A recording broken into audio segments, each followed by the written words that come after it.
Okay, so we're going back to school, right? And with going back to school, we have to. Why does my face look like that? Give me 1 second. Okay, I think it's a bit better. But, anyways, it's back to school season, and that means we have to talk to people, we have to get along with people. Now, I know there may be a lot of us who say stuff like, oh, the people in my school don't like me, or oh, I can't get along with anybody. That's not true. I tell myself these same excuses, and this is more of a lesson for myself that I'm making this video to tell myself. So anytime I start making these excuses, I'll tell myself again and just use it as a slap to the face.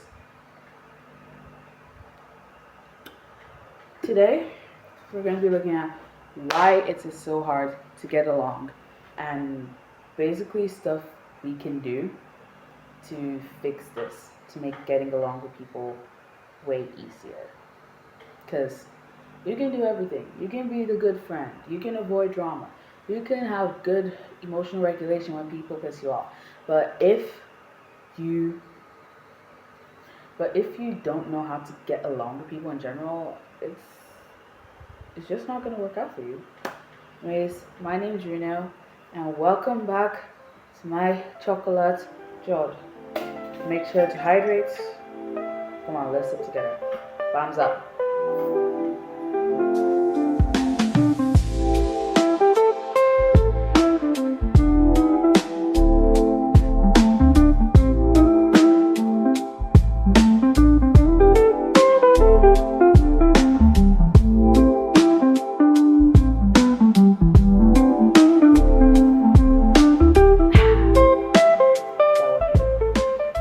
Anyways, let's get into it. As usual, we have the book of notes. Let's go. Why is it so hard to get along? Number one, we complicate it. Us as human beings, we naturally tend to complicate things. Like, I think it's quite clear at this point we like to complicate things. Like, rather than to tell someone that we like them straight up, we go through this entire rigmarole of acting nonchalant, and then you act obsessed, then you act nonchalant, and this whole entire rigmarole before you can finally admit to this person, oh, I like you, let's date. If modern day dating as it isn't a good example of how human beings like to complicate things, I don't know what is. Okay? I don't know what is. But here's the thing. When you keep on complicating something, it's there in the name. It's harder to do because complicated is a synonym of hard. So the more you complicate communicating with people, the harder it becomes. Like, for example, a lot of people that I know in my school, they often find it hard to have conversations with me because of a lot of the words I use. I don't speak with slang. I don't speak with slang that often, and they use a lot of slang. So they say that, oh, we can't really get along and they don't understand what I'm saying because I have an accent and I don't speak with slang and I use big words. Bro, that is a very easy problem to solve. The easiest way to solve this problem would be to stop using slang yourself or learn how to understand speaking that doesn't have slang. Because that is the English you were first taught. You were taught English without slangs before you learned slangs. So it is quite easy for you to understand someone who's speaking without slang. And if they have an accent, okay, fine. It's just a different pronunciation of words. Train your ears. Train your ears to hear different words from different accents. Like, for example, I grew up and I've been in a lot of multicultural societies, and I find it really easy to communicate with people from all over the world. Like, right now, I have this friend who's from Greece. Like, if you're watching this, hey, baby! But anyways, and there are some people who can't understand Grecian accents. I can understand her accent when she's talking. Why? Because I've taught myself how to understand people when they have different accents from mine so as to make communication not as hard. Because it's already hard enough that to have to socialize. Socialization is already hard enough as it is. We don't have to complicate it more by saying that, oh, all because someone has an accent, I can't talk to them, or all because the person pronounces their T's as D's, and blah, blah, blah, blah. No, please stop. If you want to get along with people, you need to stop complicating the process of communication. Stop looking for excuses. Each excuse you bring up is a complication you are adding to the process. Saying because someone has an accent so you can't understand them, that's just an excuse. You just don't want to take out the time to learn how to understand people with accents. It's that simple. Number 2, we approach communications with a negative mindset. Not necessarily consciously, but subconsciously. There are people who, when they want to talk to someone, the first thing that comes to their mind is, oh, this person won't like me, or oh, this person will think I'm weird, and all that stuff. You keep on approaching things with a negative mindset, and you're surprised when you get negative outcomes.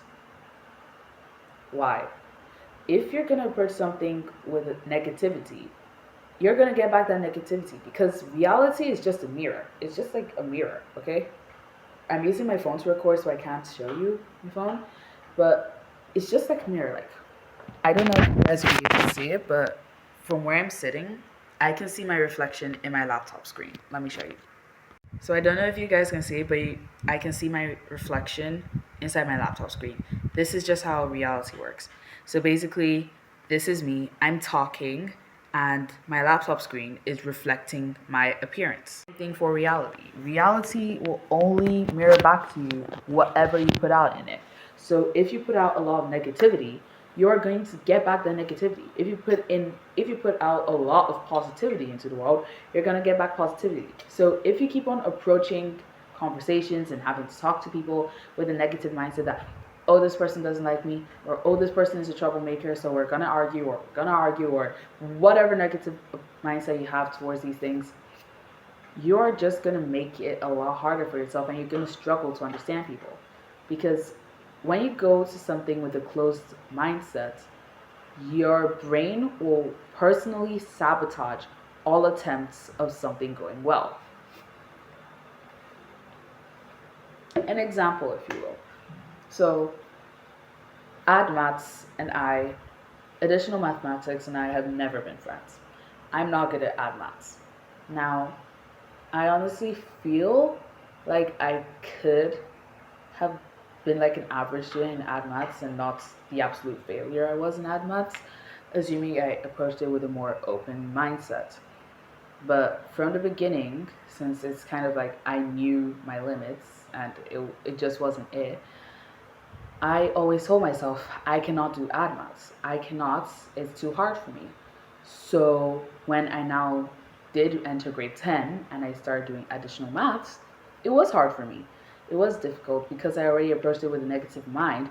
So now my brain, in order to keep that statement true in my head, because our brains always seek out a confirmation bias, to keep that phrase true in my head, my brain now has to go on to sabotage every single attempt I make of passing ADMATs to show me, oh look, you're right, you can't actually pass it, so you should drop the subject.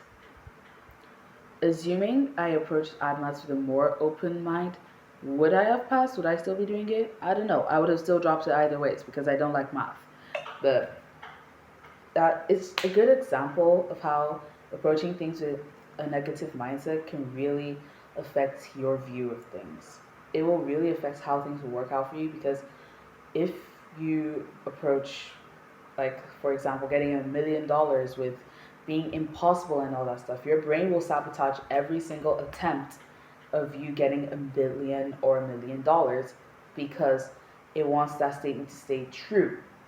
Because it has to prove that statement is true so that it can continue being a belief in your head.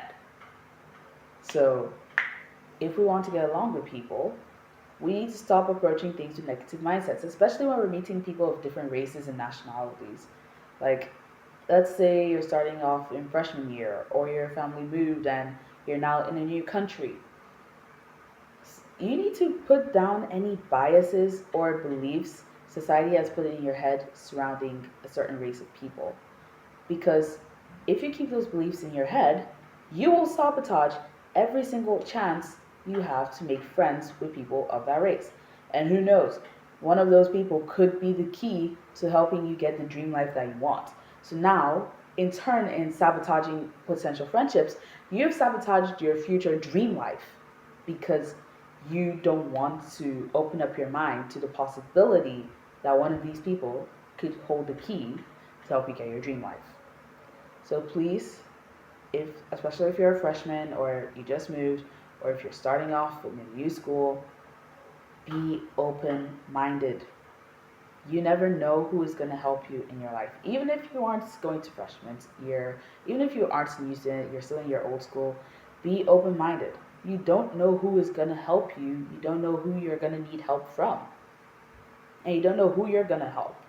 So you need to be open-minded to these possibilities. Because the more open-minded you are to possibilities, the more life can bless you with opportunities to make those possibilities come true. Number 3, we find it really, is that 3? Yeah, that's 3. We we find it really hard to get along because we don't know and we don't keep track of what sort of emotional baggage we're carrying.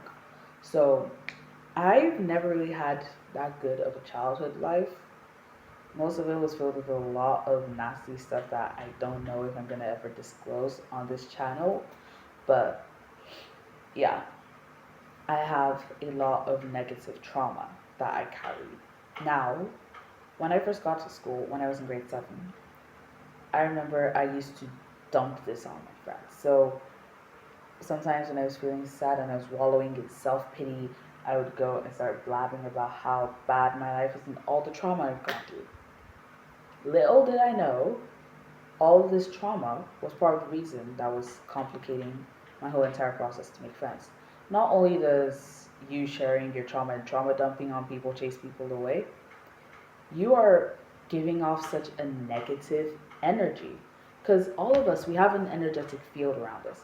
And when we meet people, I saw this thing where when we meet people, and let's say one person, their vibrational energy, their energy field is higher than the others, they need to balance them out. They need to balance each other out so that they're on the same level, so that there's no problem, intergalactic problem of doom, apparently. So what happens? The higher one will decrease to come down to the level of the lower one, and the lower one will drain power from the higher one to increase so that they're at the same level, right? Now, if you're constantly filled with a lot of negativity, you are on a negative level. When you meet someone with a higher energy level than you, you are draining their energy. I know we talk a lot about we need to avoid energy drainers and how we should avoid people that drain our energy, but sometimes you are the person that is draining the energy. You need to look and see what you are carrying. What is in your backpack? Like the emotional baggage you carry, I like to believe that everybody's carrying a backpack which contains their emotional baggage and their emotions and all that stuff. So what you carry in your backpack, is it mostly negative or mostly positive? The more positive it is, the easier you'll find it to be to make friends because people won't feel uncomfortable around you. People won't feel bad and down and drained and pessimistic around you. Because before, when people were around me, I was the pessimist. When people were around me, I was so pessimistic that people would run away because of how pessimistic I was. The moment I became more optimistic, people became more open with being around me. The people who don't want to be around me are the pessimists now because I'm too optimistic for them. And that's, I'm not saying that the shift was a good one. Whether it's good or bad, I don't know. I won't truly know until I'm an adult and I look back on these days. But what I do know is that fixing up your energy so that it's more positive will make it easier to get along with people because no one likes negative people. If your energy is more negative, you'll find it harder to get along with people because people won't even want to come close to you. If it's more positive, you're going to find it easier to hang out with people because people love positivity and people love happy people, right? Good. Number 4. It's hard to get along because we are not kind. Look, life is hard. I know. I know it's kind of contradictory to my very first video on this channel that says life isn't hard. But let's be honest with ourselves. Life is hard. Okay? School is hard. Marriage is hard. Being skinny is hard. Being fat is hard. Everything is hard. We all just choose our own hard. But just because life is hard doesn't mean you have to lash out all that hard onto another person, because you don't know what sort of hard they are going through. Like I said earlier before I started this, was that we all have our own hard. Each person picks their own hard. Like for example, let me use the easiest example, the easiest thing for me right now. Being fat and being skinny. Both of them are hard. It's hard to be fat. It's hard to walk up the stairs and constantly be panting and struggling to walk up a single flight of stairs. That's hard being fat. It's hard to be skinny. It's hard struggling to find proper clothing that fits you well and don't hang on your body like rags. It's hard to find clothes that fit you well at the waist. It's hard to find clothes that, it's hard to live with people constantly thinking that you're a malnutrition person. When you're fat, it's hard because people point it out and use your body size to make jokes.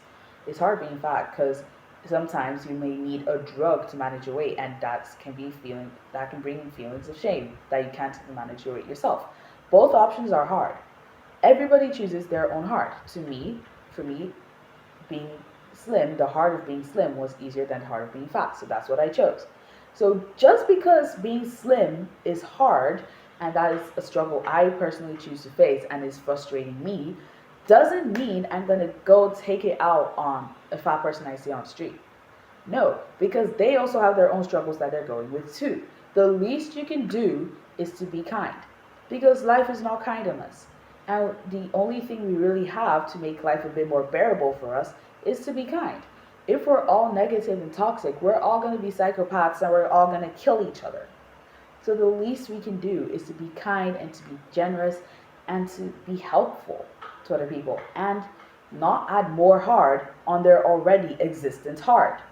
The more hard you add on other people, the more negativity you are putting into the world, and the more negativity you're going to get back.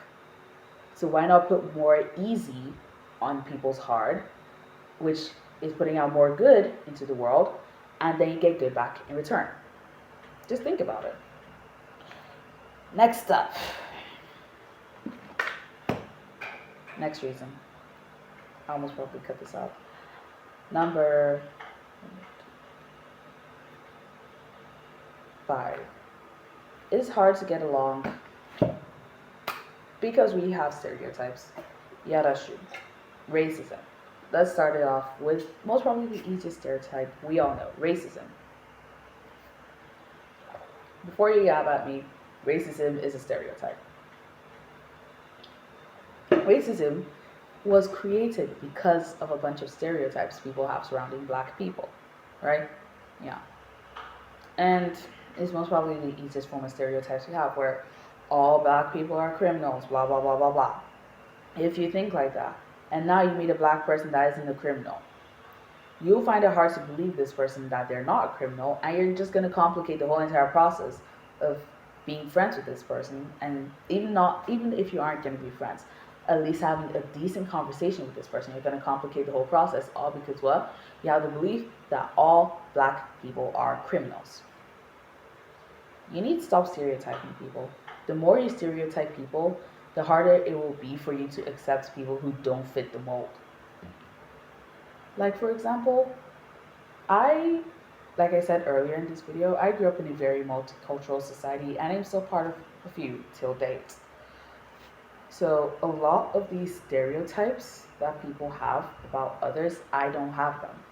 So since I don't have these stereotypes about other people, and to me, when I view people, I see them as more of a blank slate, it is easier for me to communicate with people because I don't have any struggle having to accept people who don't fit the mold of my beliefs. Like, I'll use my Grecian friend. As we know, a lot of Grecians have blonde, curly hair. Alright? Now, I'm not sure if my girl dyed her hair brown, but her hair is brown. Alright? So, if I had the stereotypical belief that all Grecians have blonde curly hair, the moment I met my friend, it would have been hard for me to accept that she's Greek, but she doesn't have curly hair. She doesn't have blonde hair, which could have complicated our entire friendship because now she doesn't fit the mold. She doesn't fit the mold, small box that I've put all Grecian people in, that they're all expected to fit in. That's basically what a stereotype is. It's just a box that you created that you expect everyone to fit. And we always know that there will be people who don't fit the mold. So rather than having a stereotype and making the whole process of making friends with people way harder for you because they don't fit into the stereotype, why not just live life and see people as a blank slate? Rather, if you really need to make stereotypes, rather than making them about specific nationalities, make them about people in general. Like, for example, people are kind, people are loving, people are generous, people are sweet. These sort of stereotypes make it easier for you to accept anybody who does fit in the mold, because now it's not limited to the confines of race. Because if it was confined to race, like, oh, Asians are sweethearts, black people are criminals, when you find a black person that's a sweetheart and then an Asian person that's a criminal, you'll be struggling to accept it. But when you've made the realization that anybody can be a criminal and anybody can be a sweetheart, it becomes easier for you to accept people who fall on the two ends of the spectrum, irrespective of race. And this makes it much easier to communicate. So, like, if God, what was that word I wanted to use? God, I forgot my word.